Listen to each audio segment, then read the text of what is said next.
So what exactly is so different about this Razer blade from other gaming laptops?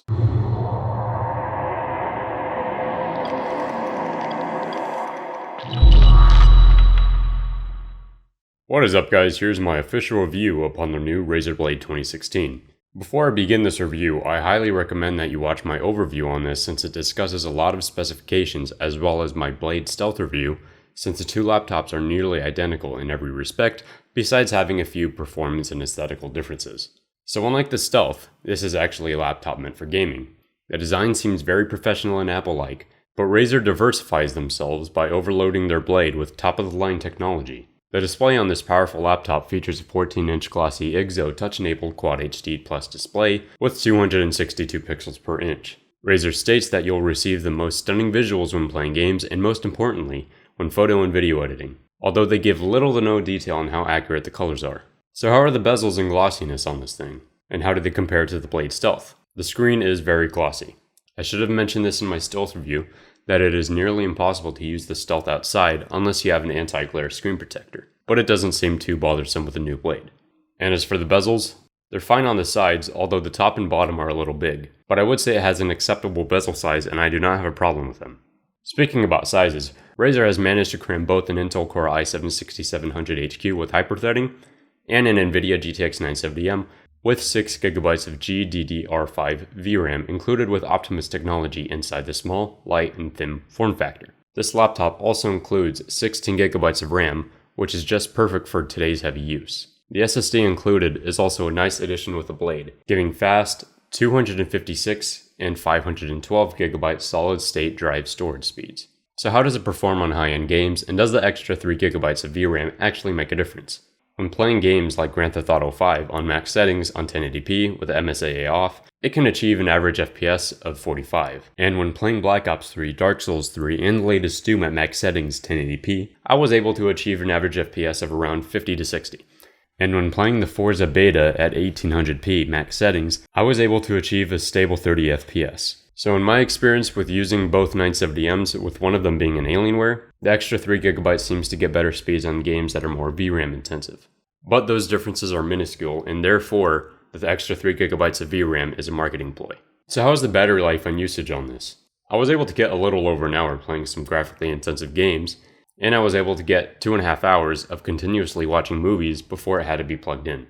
And if everything was set to conserve battery life, the laptop achieved 5 to 6 hours. So now let's move on to the physical side of things. Razer has managed to not only slim down their laptops, but also their 165 watt power brick. Seriously, the power brick is really small compared to other gaming laptops.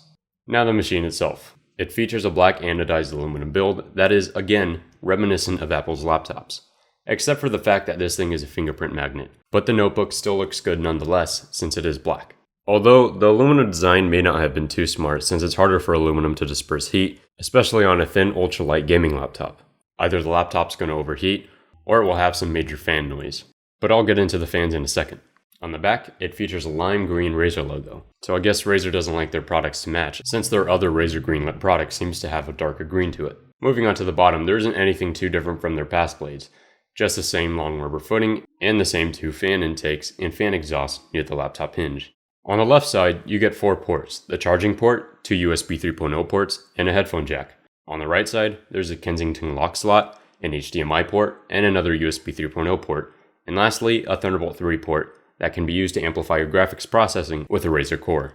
Moving towards the top, you'll notice the trackpad has 2 physical buttons and a glass touchpad. You'll usually hear other reviewers say that they hate the tactile buttons on the trackpad, but I actually like having the feedback and sound knowing that my click was registered, and it doesn't bother me in the slightest. Surrounding the keyboard are the Dolby speakers. They are really loud and produce exceptional quality for gaming and watching videos, even when the fans are on full blast. But again, I know nothing due to my lack in being an audio pedophile. I also want to point out what I failed to say in my stealth review. The speaker grills constantly get crumbs and dirt inside, which is kind of hard to get out, and if attempted, you may scratch the laptop aluminum. Now the keyboard. It's actually changed a lot from last year's model.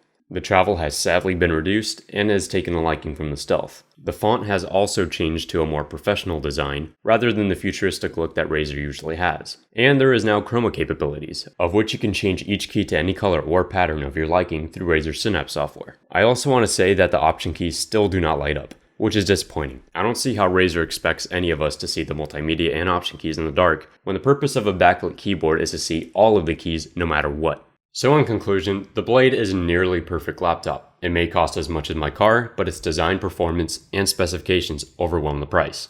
Are there cheaper and more performance-heavy solutions? Yes, but those other solutions look like they were designed in the 1990s with all of its bulk. So would I recommend this to a person that's looking for the best bang for their buck? No.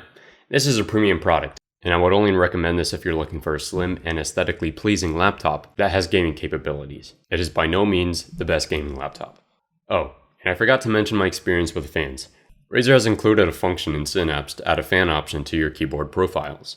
You can either choose quiet mode, which is meant for normal tasks with a Blade like watching videos or web browsing, or you can just have it on if you're really annoyed with the loud fans. The other option is cool mode, which is what you want to use when gaming. So exactly how loud are the fans on a heavy load? It's comparable to a jet engine. They get really loud and the laptop gets really hot. So when gaming, I highly recommend that you do not place it on your lap or on a carpet, since it will block airflow and your pants will get melted into your skin. Well, thanks for watching. Don't forget to comment your opinions and ask any questions you might have, or if you want, you can request a game for me to benchmark. I'll gladly do that for you. I also recommend watching some other reviews on some other Razer products that I like, or if you like to watch funny gameplays, I make those every once in a while as well. And on that note, my rating for the bigger brother of Mr. Color is 9 out of 11 jet engines. Frank de Boer speelt de bal. Heel goed naar Dennis Bergkamp. Dennis Bergkamp. Dennis Bergkamp met de bal aan. Dennis Bergkamp! No. A few inches later.